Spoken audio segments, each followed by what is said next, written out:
Bonjour. Pour cette séance d'étirement spéciale jambes, vous aurez peut-être besoin d'une brique ou deux, d'une bride, d'une ceinture ou d'une écharpe, selon votre degré de flexibilité.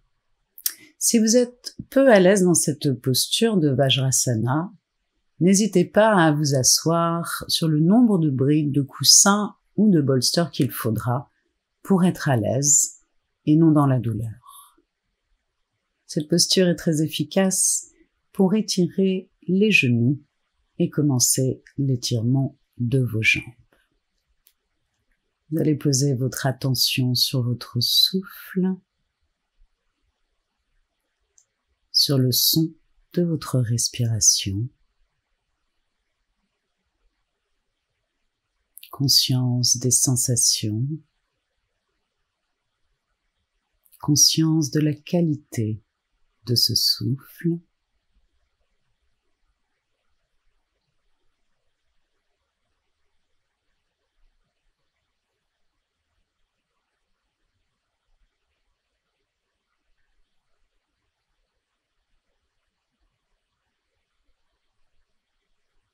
Et on va venir s'installer dans la posture de l'enfant, de Child Pose, que vous soyez encore assis sur des bolsters, des briques ou pas.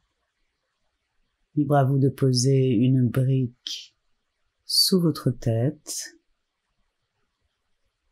Ajustez la posture selon votre confort.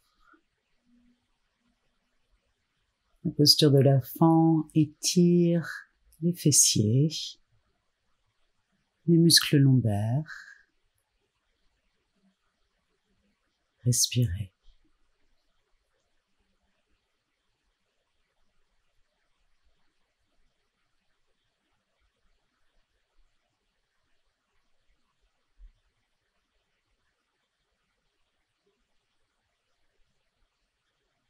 L'inspire, on va relever la tête et on va venir se placer dans un chien tête en bas. Ok, vous allez plier la jambe droite et étirer la jambe gauche le plus possible. Le talon gauche vise le sol, l'arrière du genou gauche s'ouvre vers l'arrière. On respire.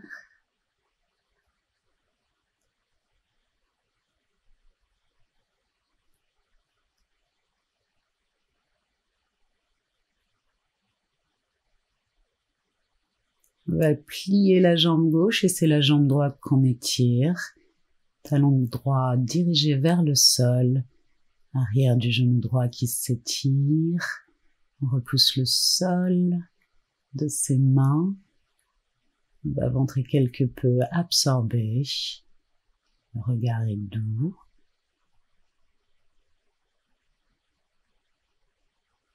On respire.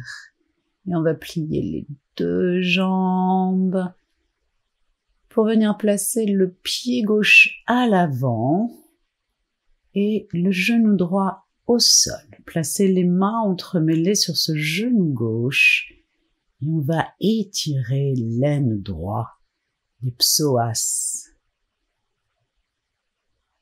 dans cette variation de Asva Sanchalanasana.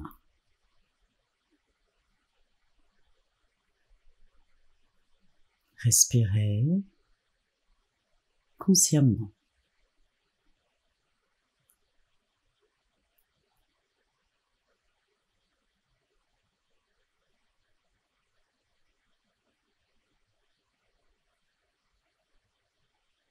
Puis vous allez vous twister sur le côté droit comme si vous cherchiez à regarder votre pied. Peut-être vous accrochez votre pied, peut-être vous utilisez la brique. Les plus avancés vont venir crocheter leurs talons, recentrer leur buste parallèle au bord avant et tenter d'accrocher leurs chevilles également avec la main gauche.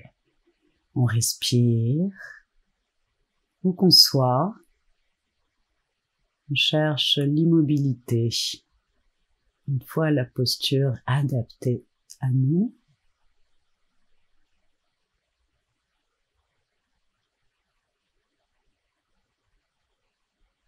Une expire va relâcher la posture et on va étirer la jambe gauche afin de venir plonger vers cette jambe. Peut-être serez-vous loin de votre jambe, les bras étirés, peu importe. L'important là est de sentir l'étirement de l'arrière de votre jambe gauche.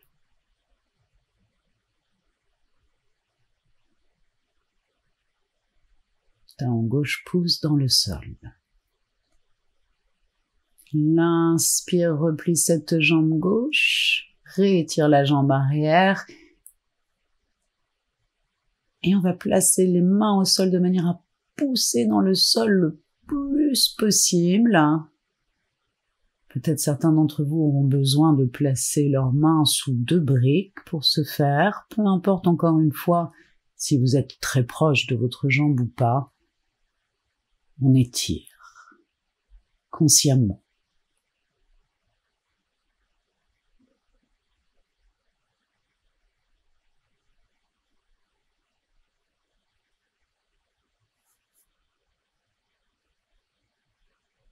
L'inspire relève un peu la tête, l'expire repose le genou droit au sol, les 2 jambes vers l'arrière et on va repartir dans un chien tête en bas afin de venir changer de côté et placer la jambe droite vers l'avant, genou gauche au sol et c'est reparti pour cette variation d'Asva Sanchalanasana. On sent l'étirement de l'aine gauche, le bas-ventre est quelque peu absorbé, très légère rétroversion de votre bassin, que le bas du dos ne pâtisse pas de la posture. On respire.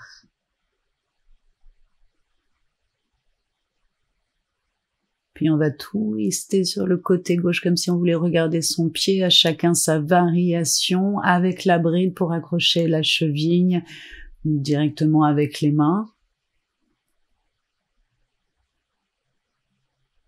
Peut-être serez-vous encore sur le côté gauche en attrapant le pied. Voyez, selon votre niveau, l'idée est donc d'étirer ses cuisses, les quadriceps de votre jambe gauche. On respire. Et l'expire va relâcher la posture. Les mains au sol pour étirer cette jambe droite vers laquelle on va aller encore une fois. Mais pas forcément très proche de votre jambe. Tout dépend de votre flexibilité. L'important est de ressentir l'étirement dans ses jambes. Absorption du bas-ventre quelque peu, on respire.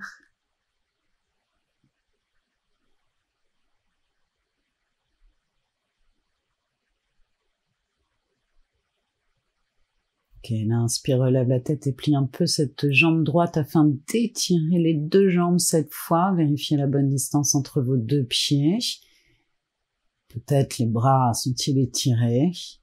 Peut-être les mains sont-elles placées sur des briques. Peut-être vous repoussez le sol afin de déplacer le poids de votre corps un peu plus vers le pied arrière. Sentez ce qu'il se passe en vous.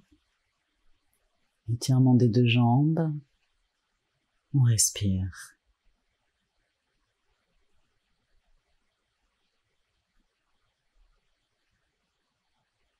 Posez votre attention sur votre souffle.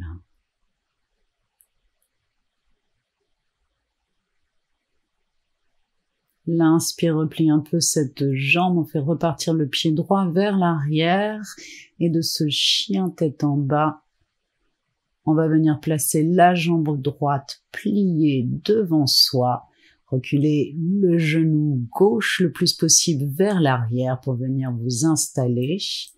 On va s'allonger complètement pour cette variation d'Ekapada Raja Kapotanasana. De Pigeon Pose. On pousse un peu dans le sol du pied arrière. On laisse le poids du corps agir. Ne retenez pas le mouvement. Respirez. Portez votre attention sur votre souffle.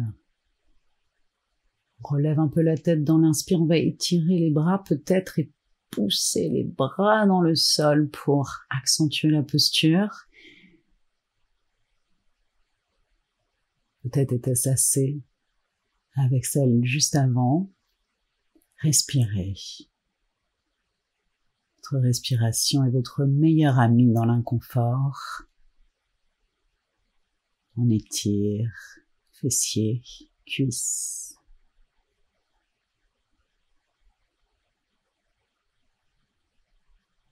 Inspire, relève la tête. On va ramener les mains un peu vers l'avant et des bouts des doigts. On va pousser dans le sol avec une petite rétroversion du bassin pour redresser le torse et sentir cet étirement un petit peu plus profond dans les psoas et les muscles fléchisseurs dans l'aine gauche.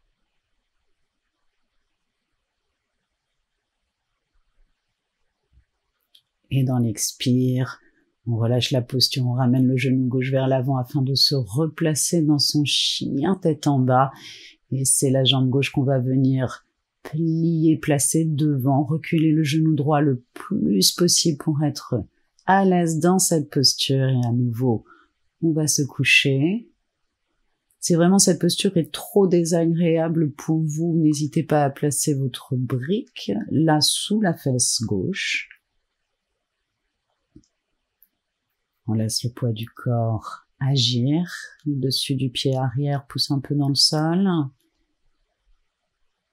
On relâche les tensions.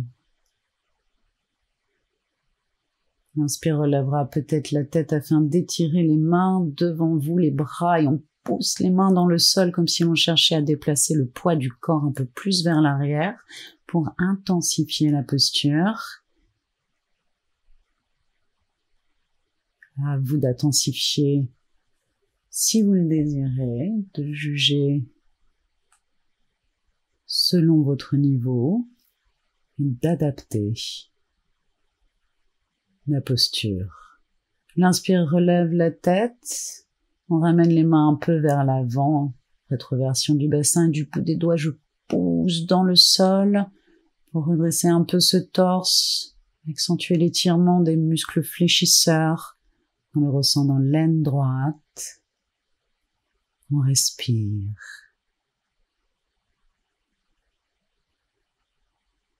L'expire va relâcher la posture, les mains bien à plat dans le sol. Et on va venir se replacer dans un chien tête en bas afin de venir s'installer à l'avant de votre tapis dans la posture de Dandasana. Soyez bien assis sur vos ischions. Les mains de part et d'autre de vos hanches. On va pointer les pieds, flex, pointe les pieds, fléchis, pointe à nouveau, encore flex, pointe, flex. Et on va s'installer dans un Paschimottanasana. N'hésitez pas à utiliser votre bride, à placer dans le creux de vos pieds selon votre niveau de flexibilité.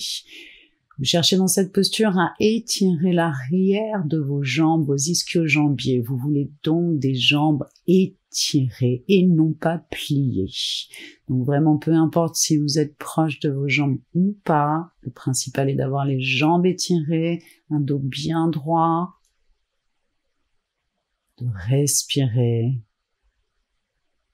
et de sentir vos jambes qui s'étirent. L'inspire relève la tête et l'expire vous allonge au sol. On roule un peu les épaules vers l'arrière. On va plier la jambe droite, attraper son genou droit et amener ce genou droit vers votre aisselle droite le plus possible. On respire.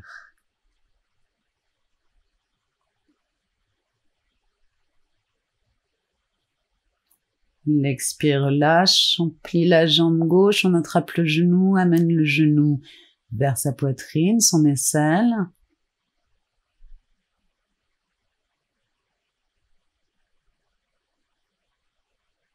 On respire. Et on va relâcher la jambe. On va venir placer la cheville droite sur le genou gauche. Peut-être le pied reste au sol, peut-être il se lève et vous attrapez votre jambe. Pour Suchirandrasana, le cou droit repousse un peu la cuisse droite. Et on repose dans l'expire. On va switcher de jambe. La cheville gauche sur le genou droit. À vous de voir l'adaptation de cette posture selon votre degré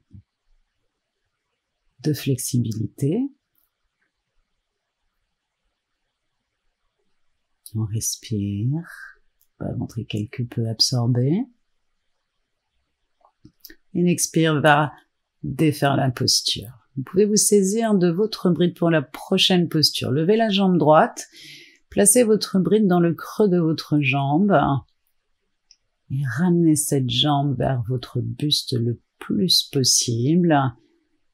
Peut-être vos bras seront étirés, peut-être votre jambe sera quasiment perpendiculaire au sol, vraiment peu importe. Et on relâche. L'inspire pour la jambe gauche que l'on lève. Et on essaie d'amener cette jambe le plus possible proche de son torse.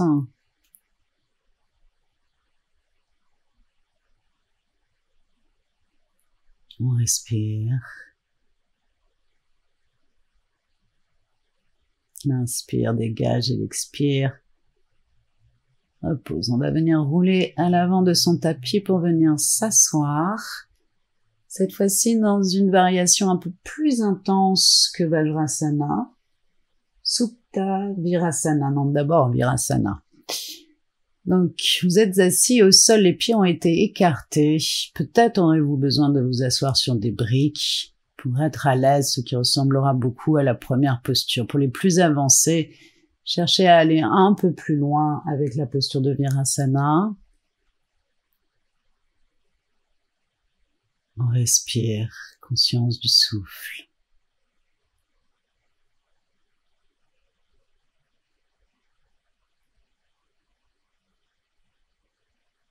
De ces sensations. On va se pencher vers l'avant pour venir poser sa tête peut-être sur une brique ou deux. À nouveau, on respire consciemment. Le meilleur support de concentration qu'il soit contre l'inconfort, contre les pensées qui divaguent. Conscience de ce souffle. Inspire, relève la tête. Et on va essayer de partir vers l'arrière. Peut-être vos bras resteront étirés, peut-être pourrez-vous les plier. N'hésitez pas à lever quelque peu le bassin et exécuter une petite rétroversion de votre bassin pour enlever trop de tension au niveau du bas du dos. L'inspire nous relève et l'expire défait la posture. Je vous remercie. La séance est terminée.